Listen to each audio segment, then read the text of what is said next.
Now, ACC tournament's getting underway, and the Triangle teams, UNC will play the winner of Boston College, Louisville on Wednesday night. Following that game, NC State's going to take on the winner of Virginia Tech and Notre Dame. Duke has a bye until the quarterfinals on Thursday nights. So, Lewis, the question begs is which of the Triangle teams is going to make it the furthest? I think really we have two choices here.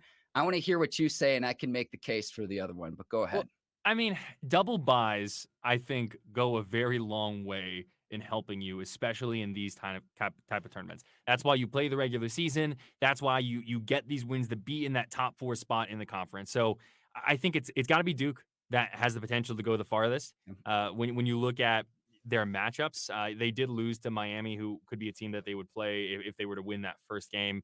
So it'll be interesting, but I do think semifinals kind of feels like the floor for this Duke team. They don't really have any of these guys that are going to absolutely blow you away. I mean, Derek Lively is incredibly talented from a defensive perspective. Jeremy Roach has been that veteran leader. Kyle Filipowski, he barbecue chicken is all I got to say with some of the moves he was making on the low post. It was crazy. But I think that they just have the lowest or the highest floor, I should say. I think semifinals is the easy to see Duke getting at least there in this tournament. I'm with you with Duke in the sense that Lively and Filipowski can kind of do like the Twin Towers type thing and create matchup problems for opposing teams solely with their length. Now, Filipowski on the offensive end, Lively on the defensive end. And I'm going to say this, and this is no knock on like, I'm reluctant to do this, but Derek Lively, his impact defensively when he's got it going, it's like Anthony Davis light, like Oh, very, very light. very, But that's very what, light yes, without the yes. offense. But that's what it reminds me of the kind of impact he can have protecting the rim, blocking shots, getting rebounds, and getting your offense set up, just the defensive impact that he makes. Yeah, I think that's fair. He was depending on how much you like plus minus. He led both teams in plus minus in the game against UNC on Saturday. It's what he is. It makes it very, very hard. Their rim protection, even when Lively had the 4 fouls and was taken out at like the 17-minute mark of the second half, the Duke's defense adjusted, and you got to credit John Shire for what he's been able to do with this team. And I just like I said, low or high floor is what this feels like for this Duke ACC tournament run. Let me make the case for the Wolfpack, Mhm. Lewis.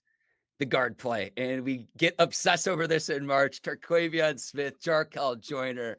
Man, those guys, when they have it right, you can see why both of those players have NBA futures. I would be shocked if they're still at Raleigh a year from now. Either player, I think both of them, I think that highly of both of them. I know Smith's really the only one who has the option of coming back, but they've been very excited. And then how about some love for the big fella, my guy, DJ DJ Burns? Burns, Oh, and he transferred from Tennessee. Lewis, many moons ago, we worked together in Knoxville, many and moons. he bounced around a little bit. But when they get the ball to the big fella offensively, he knows how to throw his weight around, cause problems. If you're not going to double him, he knows how to use his body to score down low, create matchup problems. If I'm an opposing team, I put him in a screen and roll and make him defend perimeter players, make him defend wings, make him defend guards in a pick and roll switch situation. But offensively, he causes problems to where if you don't double him, he can score. He can score consistently. But then those two guards, that's the case I'd make for the Wolfpack. I think they go as far as Jarkel Joyner and Terquavion Smith can carry them because when they have it right, they're as good as any tandem, I would argue, in all of college basketball. But again, it's funny because several weeks ago, Lewis, it was looking like NC State, of all the Triangle teams, were belle of the ball. They've sputtered. They've lost 2 in a row, 3 of their last 5. Duke is now kind of the belle of the ball.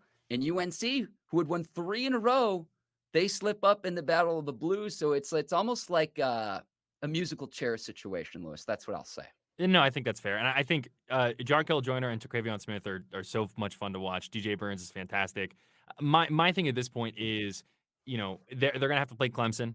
Should they win that first game, which I think they should, they'd play the winner of Notre Dame and Virginia Tech. I don't think that should be an issue for them.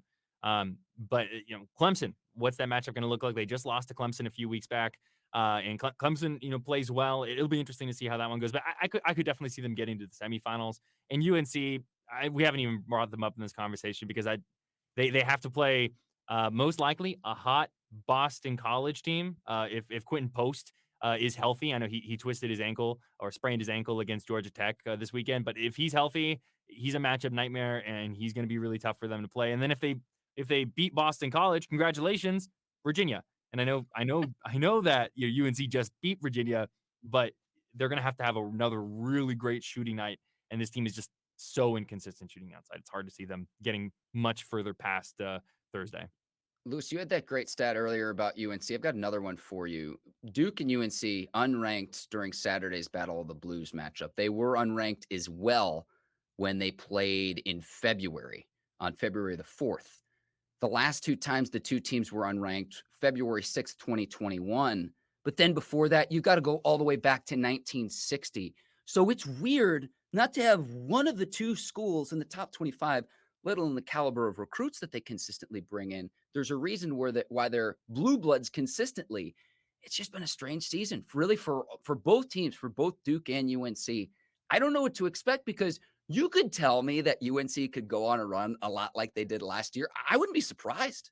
I It's the really same wouldn't be team. surprised. It's But essentially the same team. the likelihood of that happening, I just don't see it. I just don't see it.